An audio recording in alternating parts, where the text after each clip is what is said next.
wabarakatuh. Assalamualaikum warahmatullahi wabarakatuh. Waalaikumsalam. Ketemu lagi pemirsa PJTV di rumah bersama saya Carolina Sution dalam program acara Kisah Inspiratif. Dan sebagaimana kita tahu, di Bandung ini dikenal sebagai kota kembang karena keindahan alam dan juga udaranya yang sejuk. Memiliki beberapa ciri khas yang menjadikannya unik. Beberapa di antaranya adalah julukan Paris Panjava, kuliner khas yang beragam, serta pusat belanja dan juga fashion yang terkenal. Kuliner khas Bandung yang terkenal meliputi batagor, seblak, cilok, cireng, surabi, lotek, dan masih banyak lagi yang lainnya.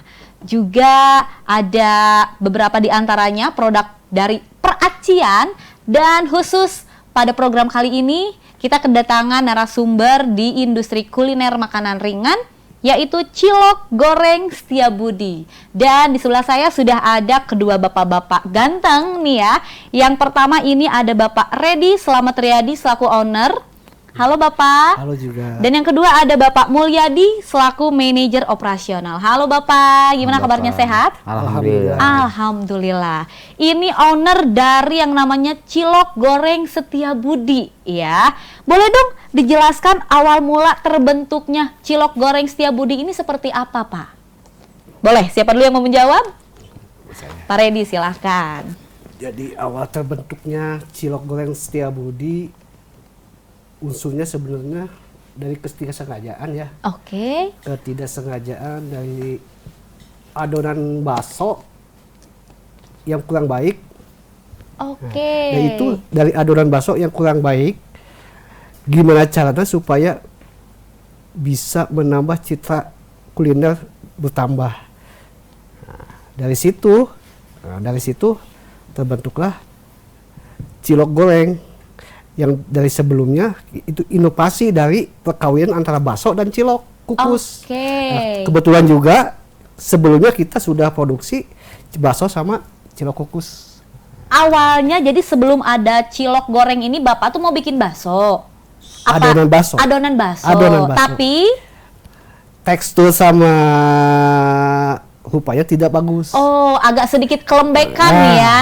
Intinya Jadilah seperti itu. terinspirasi daripada mubazir nggak kepake, si betul. adonannya dibikin cilok Cilok. goreng. Betul. Digoreng. Awalnya kita tidak ke cilok goreng. Oh, awalnya? Tidak ke cilok goreng, cuman kita kan dulu bakso Betul. sama cilok. Gimana caranya supaya nambah varian produk Oke. kita.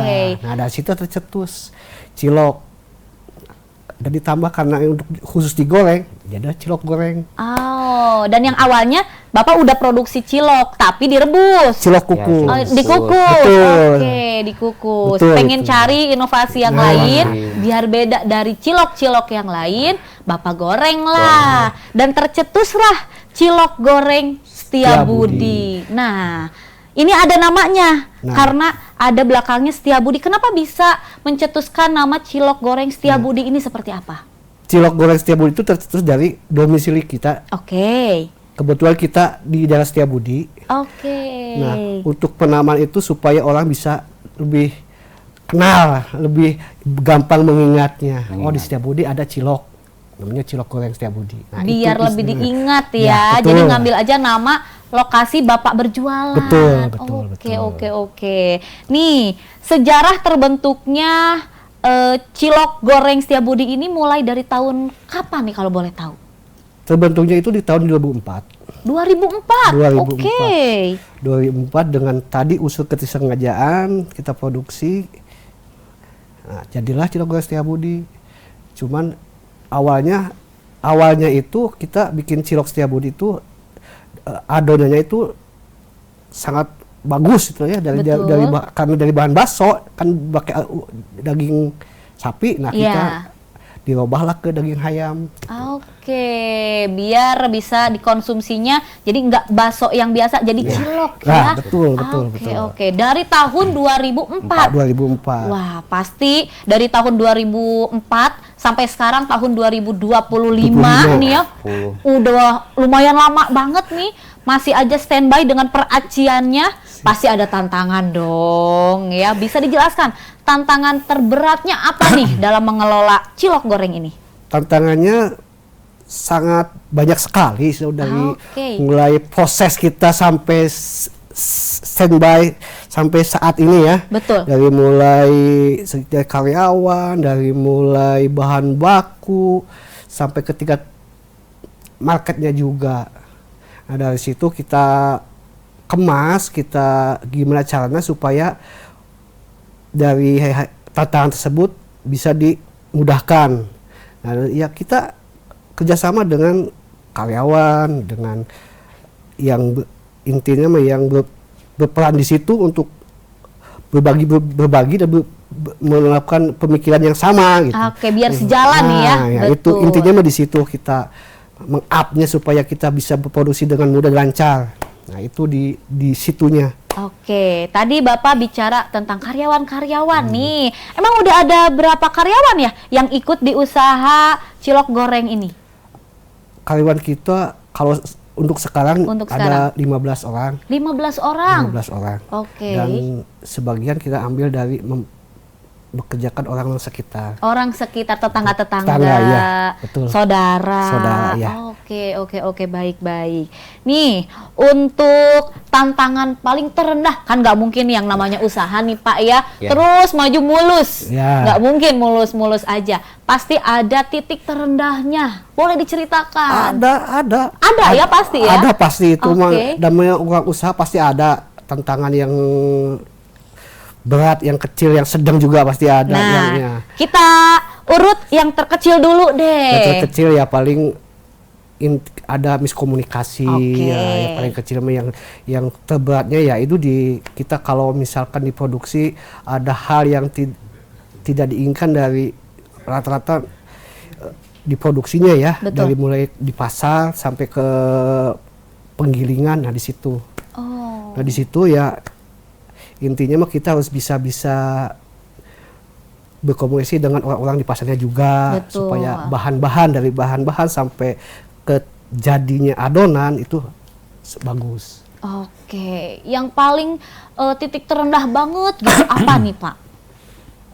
Ketika kita jual aja serat aja. Pasti ada. Pasti ada. Aku mau nanya nih, dalam satu hari pernah nggak sih nggak laku sama sekali? Kalau nggak laku sama sekali tidak pernah. Tidak ya, alhamdulillah ya. Alhamdulillah berjalan lancar. Pasti ada. Cuman ada naik turunnya aja. Betul, namanya juga berjualan ya Pak ya, usaha. Baik.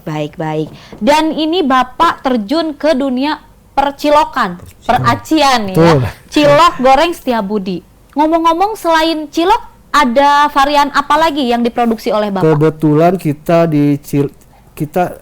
cilok Setiabudi ya. Betul. Ini cilok Setiabudi. Nah, varian produksinya bakso, cilok kukus, cilok goreng, cireng, cimol, batagor, risol. Oh, berbagai ya, tidak hanya cilok aja. Nah, itu tapi up-nya di kita pandemi. Ya. Nah, itu baru muncul lah. Yang selain bakso dan cilok. Selain bakso dan cilok mah udah duluan di tahun 2000 sampai saat ini. Nah, betul. Begitu ada pandemi, nah muncullah itu. Oke, jadi pengen ada varian-varian yang lebih menarik lagi pada saat pandemi itu. Jadi walaupun pandemi agak membawa rezeki ya, walaupun lagi pandemi. Alhamdulillah. Waktu pandemi dengan izin Allah mungkin betul. Dengan izin Allah, yang lain banyak yang tutup, bahkan yang turun, bahkan yang tidak buka sama sekali.